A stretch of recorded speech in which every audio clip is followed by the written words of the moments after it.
Dan saya pikir ibadah Christmas ini tidak terlalu asing bagi kita, sebab ibadah seperti ini telah kita lalui bertahun-tahun sejak mungkin kita menjadi orang Kristen.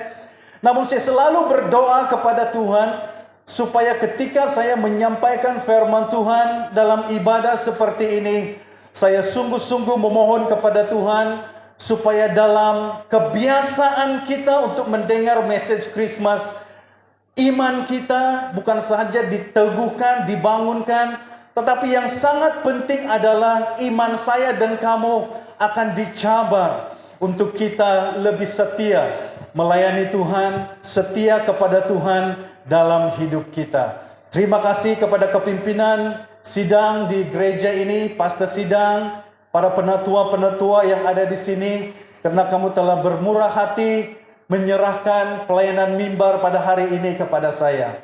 Saya bergurau dengan penatua Jackson sebentar tadi. Patut dulu kamu sudah jemput saya, saya cakap dengan dia.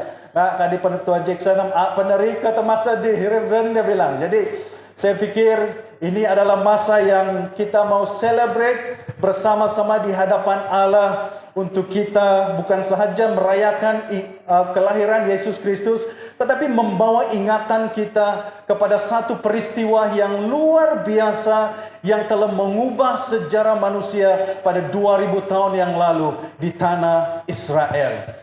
Saya tahu ramai pemimpin-pemimpin jemaat Tuhan yang juga meminta supaya saya berkongsi sedikit tentang latar belakang pribadi saya. Sebab dat agumuat muhat Tuhan miagal kekitan-kitanan na pengambil mereberes na dusun.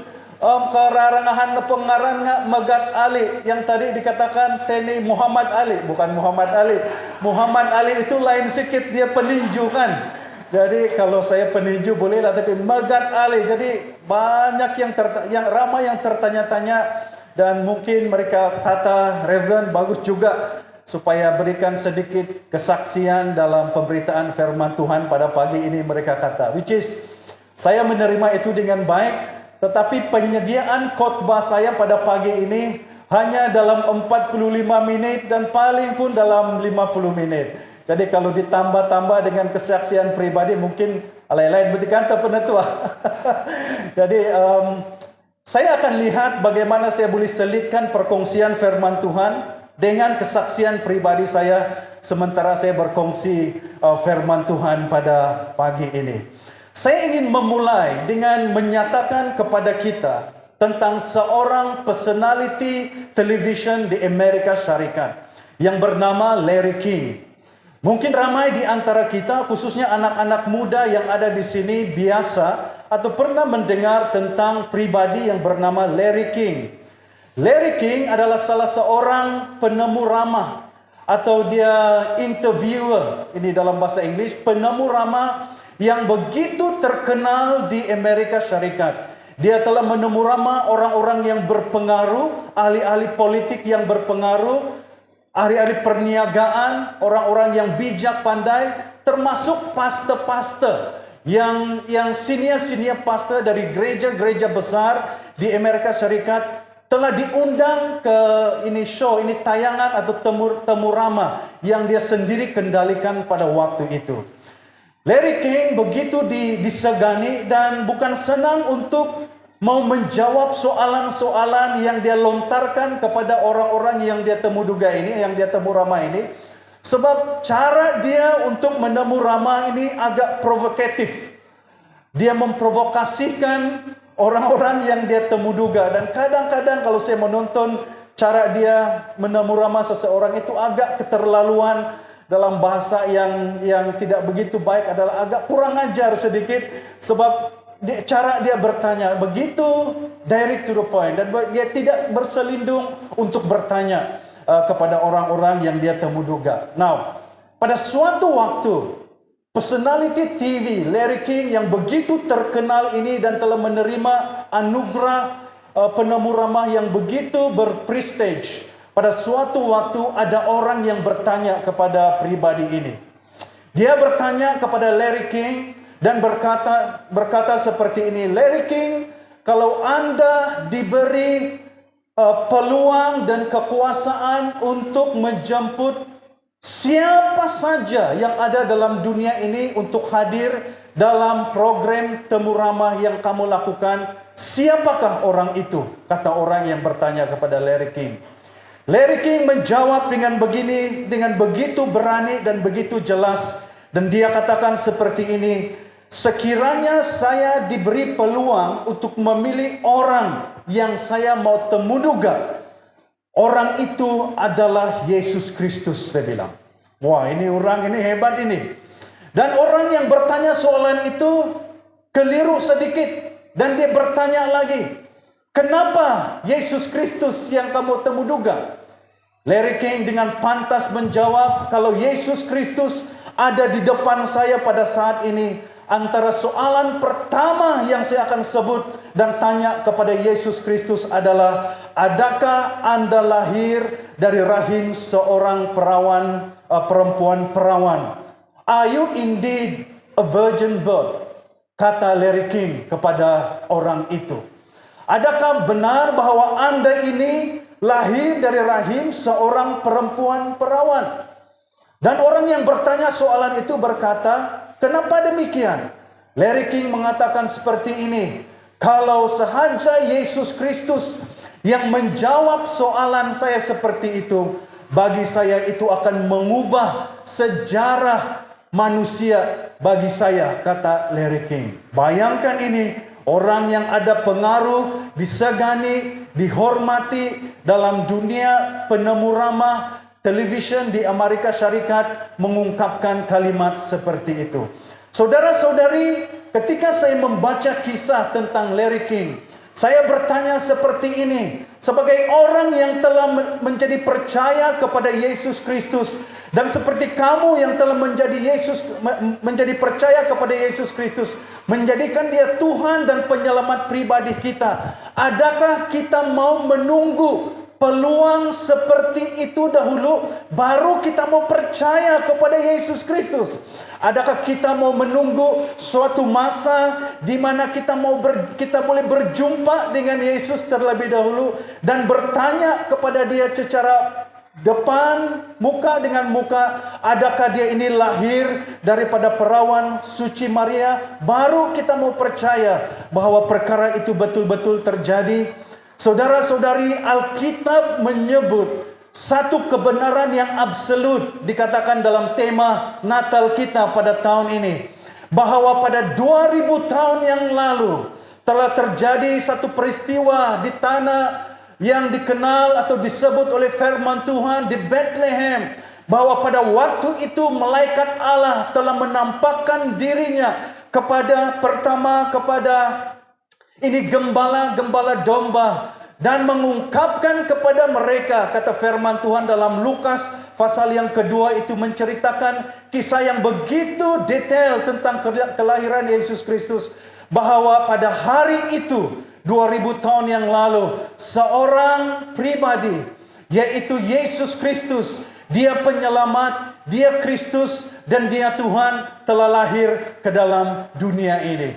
Dan apa yang istimewanya pada waktu itu adalah yang mengumumkan peristiwa ini, yang mengumumkan kabar sukacita yang luar biasa itu, bukan datang daripada orang-orang yang berpengaruh dalam dunia, bukan datang daripada orang-orang yang ada kedudukan yang paling berkuasa dalam bidang politik pada ketika itu, bukan datang dari mereka yang ada pendidikan kedoktoran atau PhD, tetapi datang daripada Allah sendiri. Dan dalam Lukas pasal 2 menyebut dengan begitu jelas, ketika pengumuman itu telah disampaikan kepada para gembala domba, maka sejumlah besar, kata bersa Tuhan, ada sejumlah besar tentera malaikat sorgawi yang telah menyanyikan kidung pujian kepada Tuhan. Kalau kita mau bertanya tentang tema yang telah kamu nyatakan, Yesus adalah kebenaran absolut, Mari pada saat ini saya mau menjemput kamu dan saya melihat apa kesaksian firman Allah sendiri. Bukan orang yang berpengaruh dari dunia ini, bukan orang-orang yang ada pengetahuan dalam dunia ini yang bijak pandai, tetapi apa kesaksian firman Allah sendiri tentang Yesus Kristus itu, sehingga kamu dan saya percaya bahwa di dalam Dia ada kebenaran yang absolut. Bersama-sama dengan saya melihat firman Tuhan dalam Injil Lukas pasal yang kedua ayat yang ke-11. Firman Tuhan berbunyi dalam kita temukan dalam Injil Lukas pasal yang kedua ayat yang ke-11. Berbunyi demikian. Saya akan membaca dalam terjemahan bahasa Malaysia. Firman Tuhan Lukas pasal 2 ayat yang ke-11. Karena pada hari ini telah lahir untuk kamu seorang penyelamat, yaitu Kristus Tuhan di kota Daud. Firman Tuhan, karena pada hari ini telah lahir untuk kamu seorang penyelamat, yaitu Kristus Tuhan di kota Daud. Saudara-saudari, kita semua maklum bahwa nubuatan tentang kelahiran Yesus Kristus itu telah dinubuatkan oleh Nabi Yesaya dan Nabi Mika 700 tahun sebelum peristiwa itu berlaku. Dan tepat selepas 700 tahun, maka apa yang telah dinubuatkan oleh Nabi Yesaya dan Nabi Mika, peristiwa yang dinubuatkan itu telah berlaku pada 2000 tahun yang lalu di Bethlehem, di tanah Israel. Dan apa yang dinubuatkan oleh kedua nabi itu disahkan oleh firman Tuhan sebentar tadi.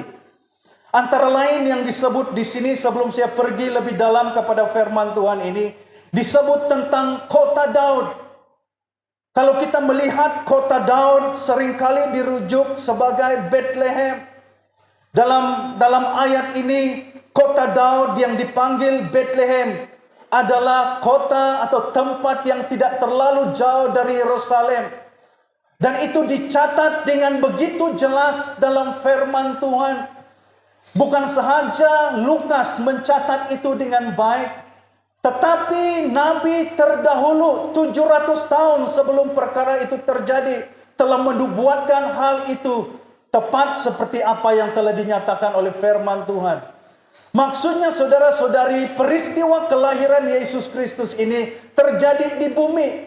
Ada tempat Dia di Bethlehem, kota Daud, di Yerusalem. Bukan di luar angkasa, bukan di mana-mana yang di luar bumi ini, tetapi betul-betul telah menjadi kenyataan berlaku di muka bumi ini, yaitu di Bethlehem, kata firman Tuhan. Dan ini penting untuk kita membawa ingatan kita bahwa peristiwa kelahiran Yesus Kristus ke dalam dunia ini pada 2000 tahun yang lalu bukan sesuatu perkara yang dikarang-karang, bukan sesuatu perkara yang dibentuk untuk menyedapkan telinga dan iman kita sehingga kita mau sungguh-sungguh percaya kepada Tuhan. But the event was really happen pada 2000 tahun yang lalu di Bethlehem, kata firman Tuhan, berlaku di muka bumi ini. Nah, yang seterusnya saya ingin jelaskan adalah setelah perkara itu betul-betul terjadi di muka bumi ini, di Bethlehem pada 2000 tahun yang lalu, apa isi daripada pemberitaan firman Tuhan itu? Apa signifikannya kelahiran Yesus Kristus yang disebut oleh firman Tuhan pada Lukas pasal 2 ayat yang ke-11 ini? Ada 3 perkara yang saya mau kongsikan kepada kamu untuk mengurai tema kita. Yesus adalah kebenaran yang absolut. Apa maksud firman Tuhan ini? Ada 3 perkara yang saya mau sampaikan kepada kita untuk kita meyakini dengan sungguh bahwa Yesus sesungguhnya adalah kebenaran yang absolut. Firman Tuhan pada ayat yang ke-11 kita melihat ada satu kalimat, karena pada hari ini telah lahir untuk kamu seorang penyelamat. Perhatikan kalimat penyelamat ini dengan baik. Penyelamat dalam bahasa asli Alkitab adalah soter. Soter berbicara tentang menyelamat atau membebaskan.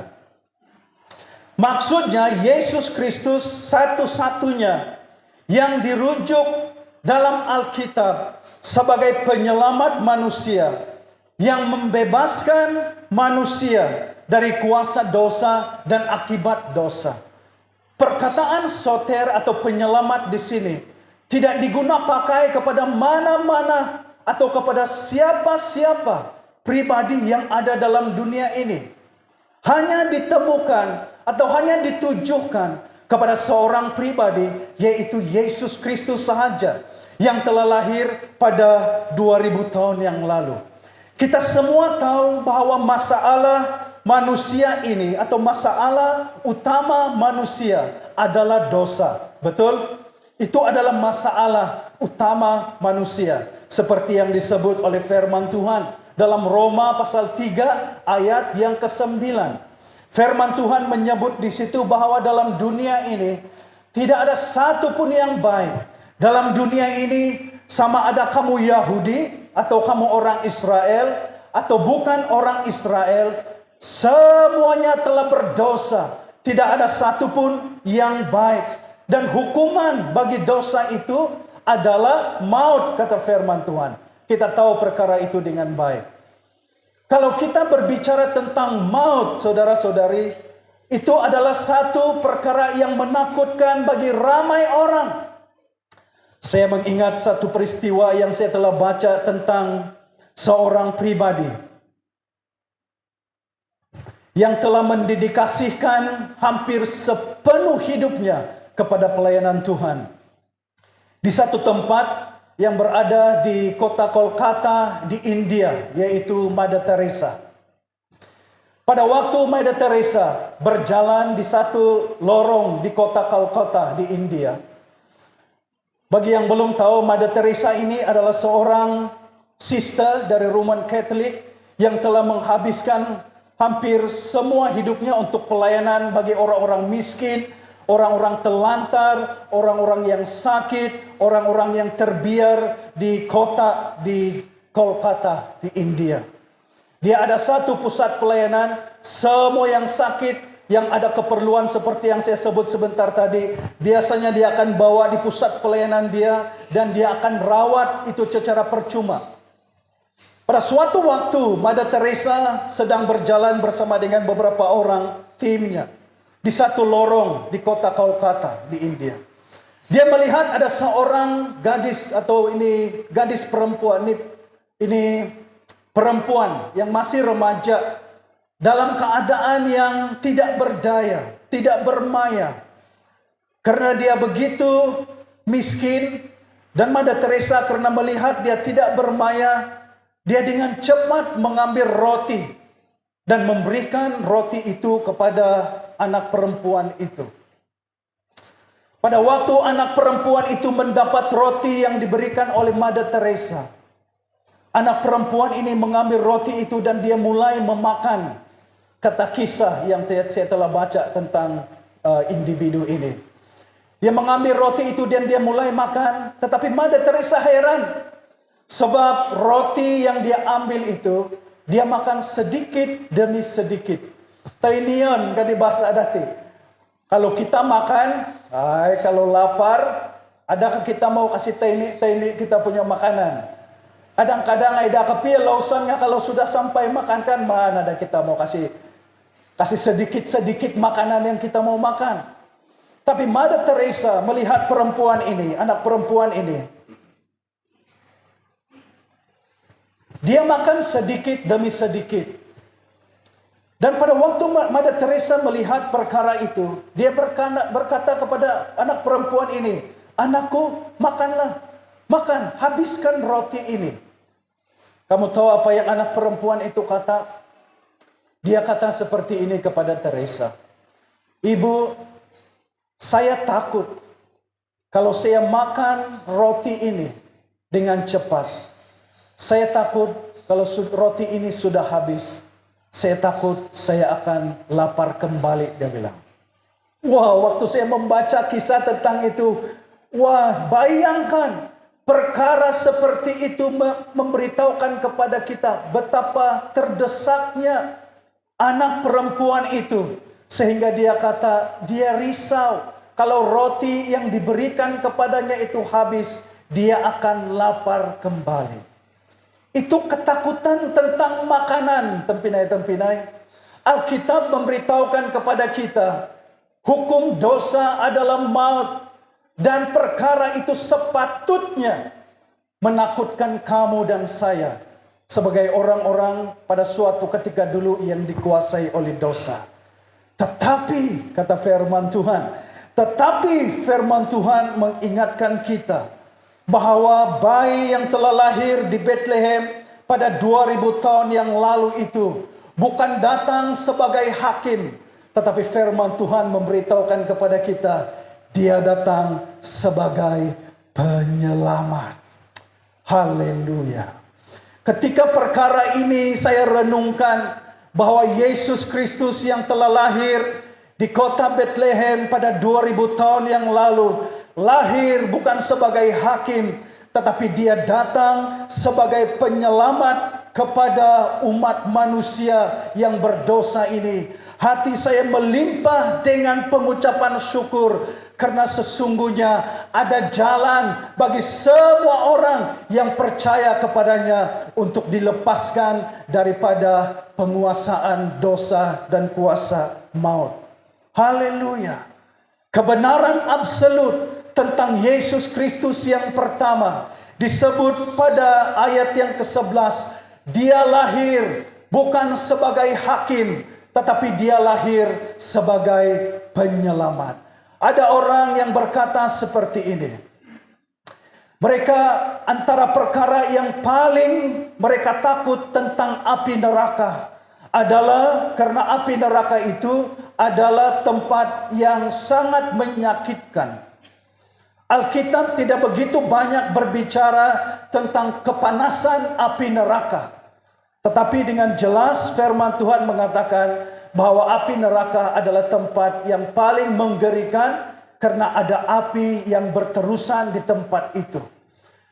Tetapi bagi saya, saudara-saudari, seperti apa yang saya yakini dengan firman Tuhan ini, perkara yang paling menakutkan di neraka bukan tentang apinya yang panas, tetapi di tempat itu tidak ada hadirat Allah, tidak ada Tuhan, tidak ada hadirat Allah di api neraka, sehingga tempat itu akan menjadi begitu terpisah daripada kasih Allah, begitu terpisah daripada penguasaan Allah, begitu terpisah daripada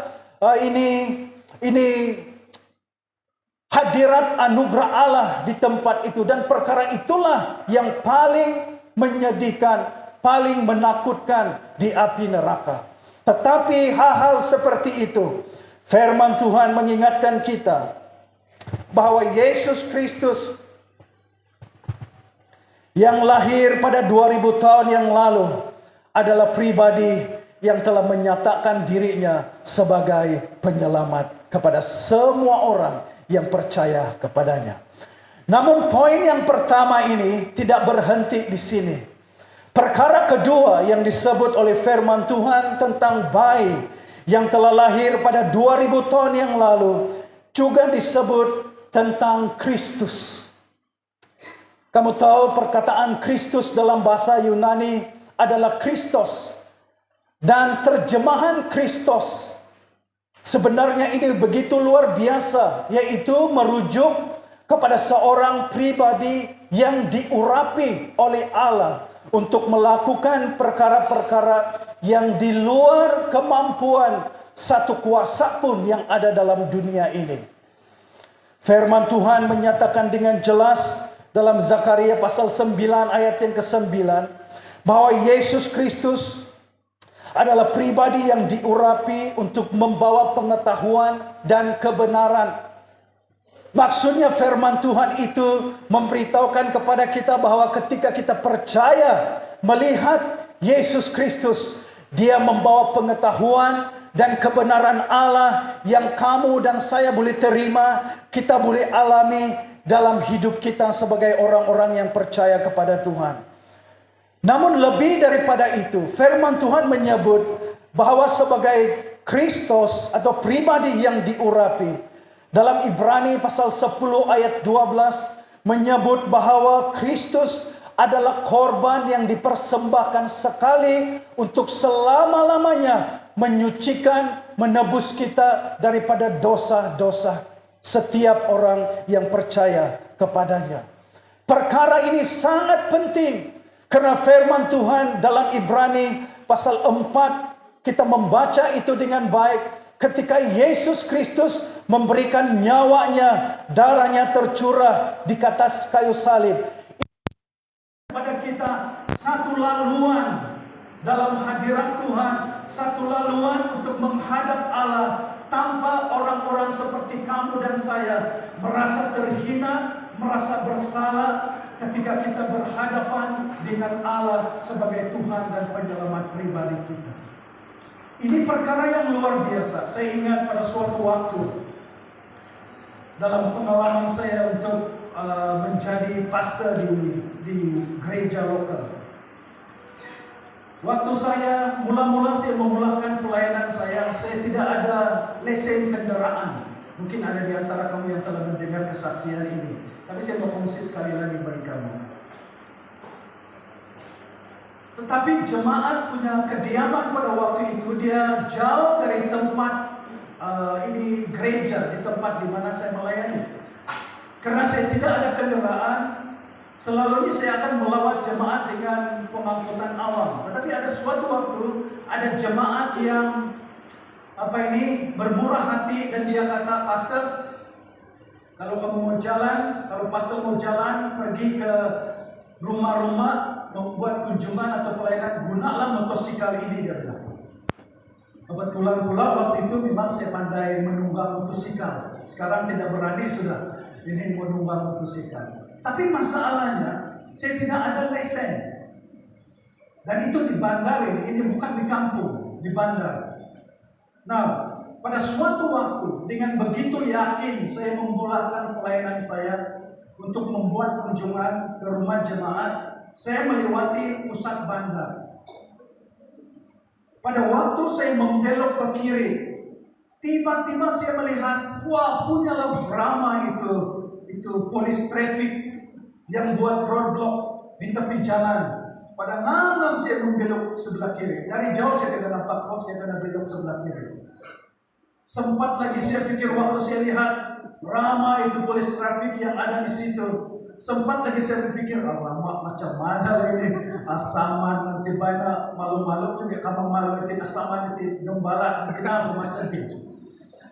Jadi saya ingat apa yang disebut oleh rekan-rekan. Dia katakan, "Pastor, kalau ada roadblock di jalan, kalau kau ada kesalahan, kau pura-pura tenang," dia bilang.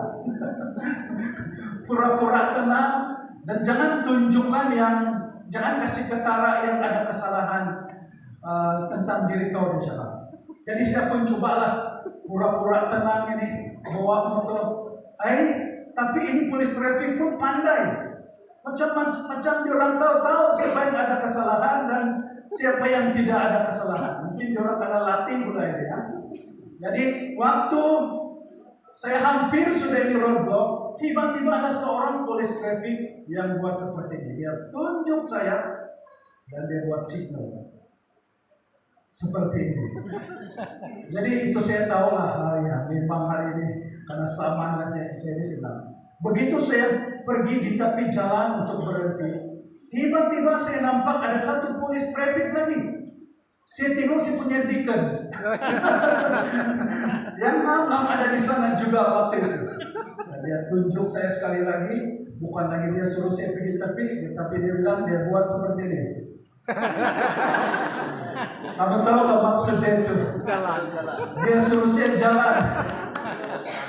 Waktu dia buat seperti itu, dan saya tidak tengok lagi polis traffic yang suruh saya berhenti. Waktu saya nampak signal seperti itu, saya terus terus jalan. Saya tidak pergi rumah ini kunjungan jemaat sudah. Saya terus balik pergi rumah. Sebab terlampau terkejut waktu itu. Nah, selepas sampai di rumah, setelah saya sampai di rumah, saya ambil masa untuk tenangkan diri saya. Selepas sudah tenang, saya telepon ini Deacon yang polis traffic itu. Dan saya tanya dengan dia, Deacon, terima kasihlah tadi sebab beri saya isyarat untuk jalan dan tidak berhenti di sekatan jalan. Saya tanya seperti ini, kalau saya kena tangkap itu apa dia punya akibat, saya bilang. Saya punya kawan ini Deacon kata, oh pastor, kalau mau kena tangkap itu sudah lama tidak ada lesen.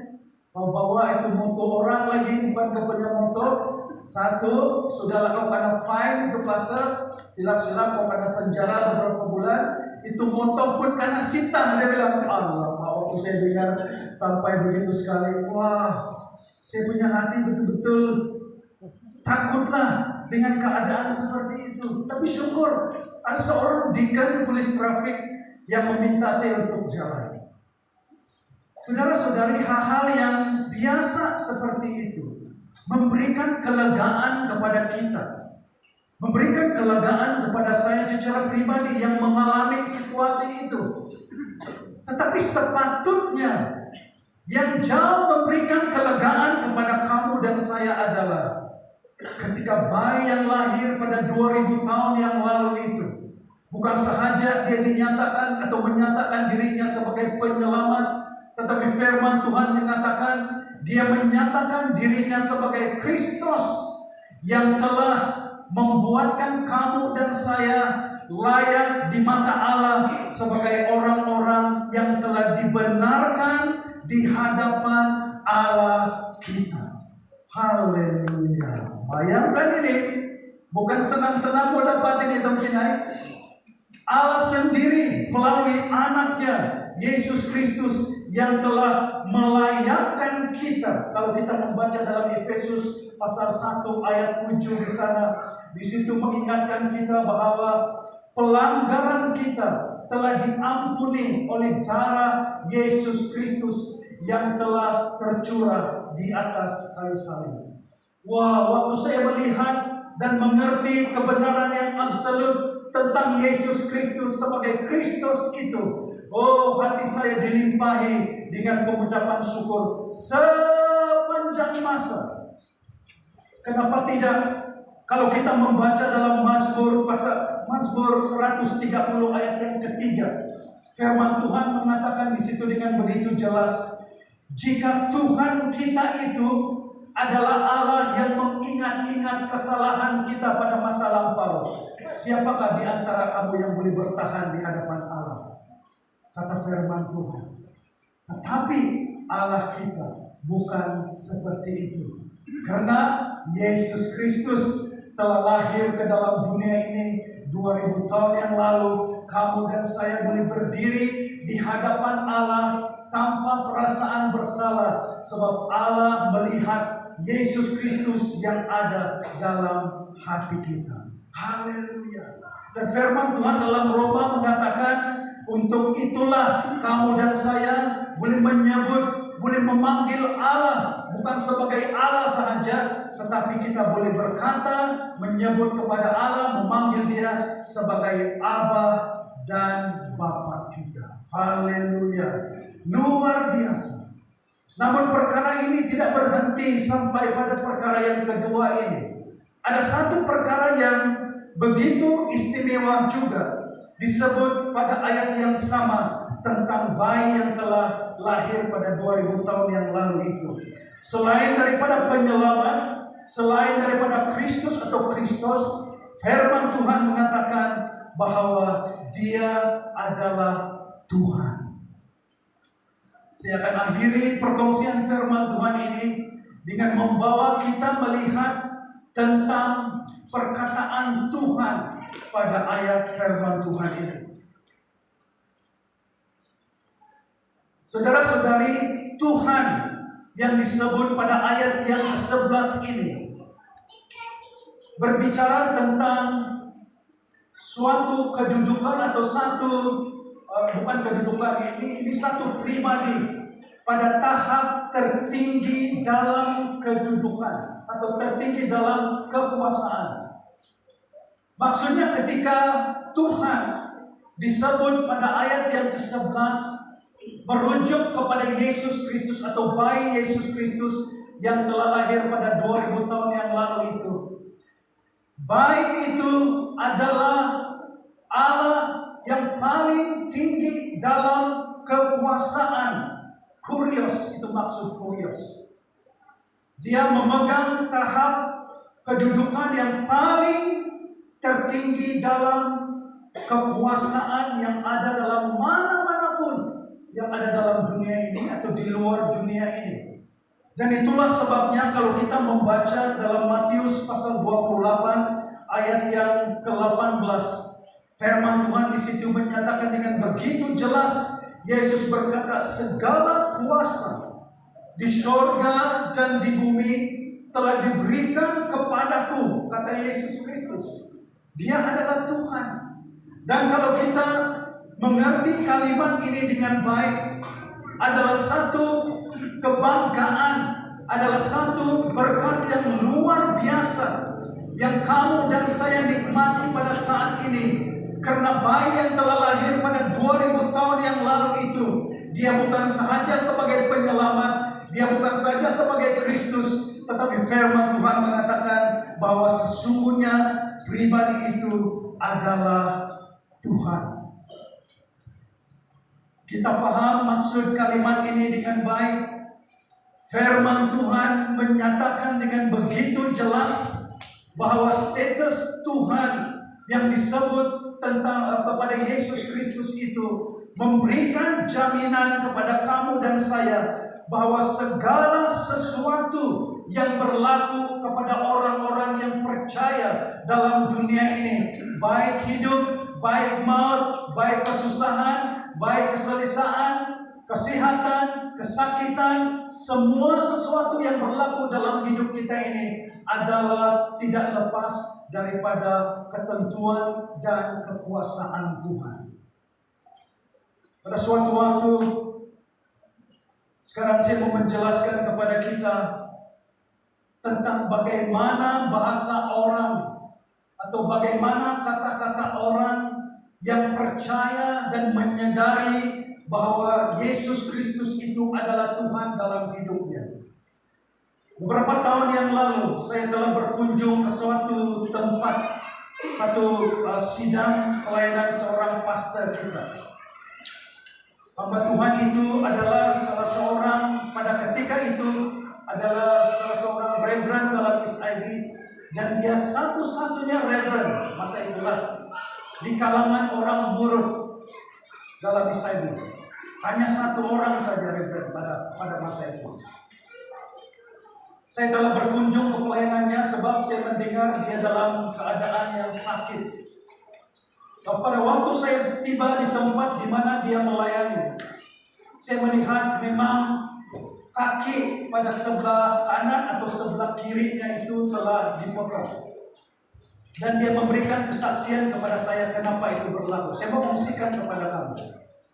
Dia katakan kepada saya, Reverend, dia katakan bahwa pada suatu waktu tempat pelayanan saya ini dilanda banjir.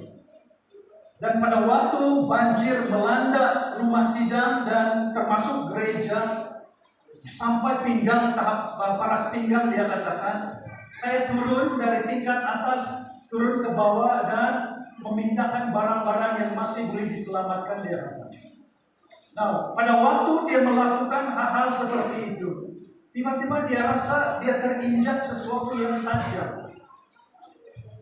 Tapi pada waktu dia terinjak sesuatu yang tajam, dia tidak ambil kisah. Sebab biasanya kalau orang kampung macam kita kan, kalau kita luka sedikit saja, kita pikir ai serta membelah, kalau dalam istilah di Minangkabau serta tanpa ruit. Sunian lagi letak anak dia bilang, maksudnya kalau luka kecil saja kita tidak ambil kisah. Hal yang sama untuk hamba Tuhan ini.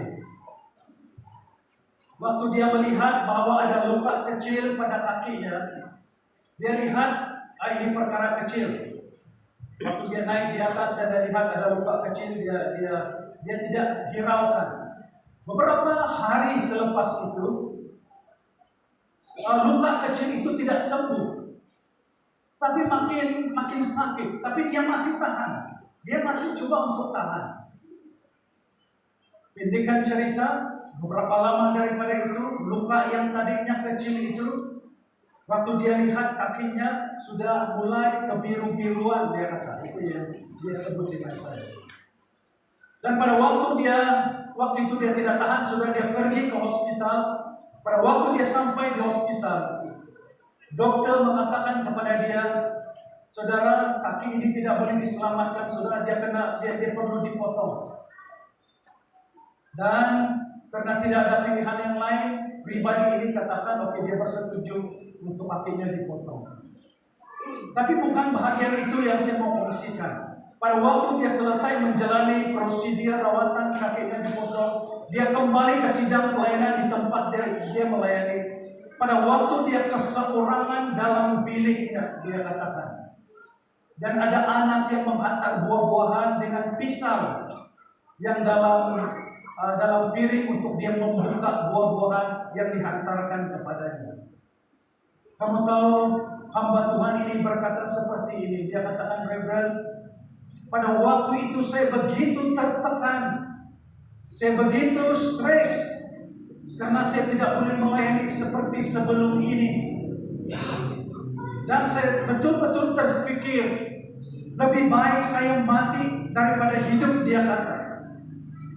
Dan waktu dia terfikir seperti itu, dan dia melihat di atas meja dalam biliknya ada pisau, dia ambil pisau tersebut, dan dia hampir mau menikam pisau itu kepada dirinya. Menikam perutnya dengan pisau buah yang ada di dalam mejanya. Di atas meja, bukan di dalam meja. Menikam perutnya dengan pisau itu. Berkali-kali, bukan 1-2 kali, dia merasa hal yang sama. Berkali-kali dia hampir menikam tubuhnya dengan pisau tersebut.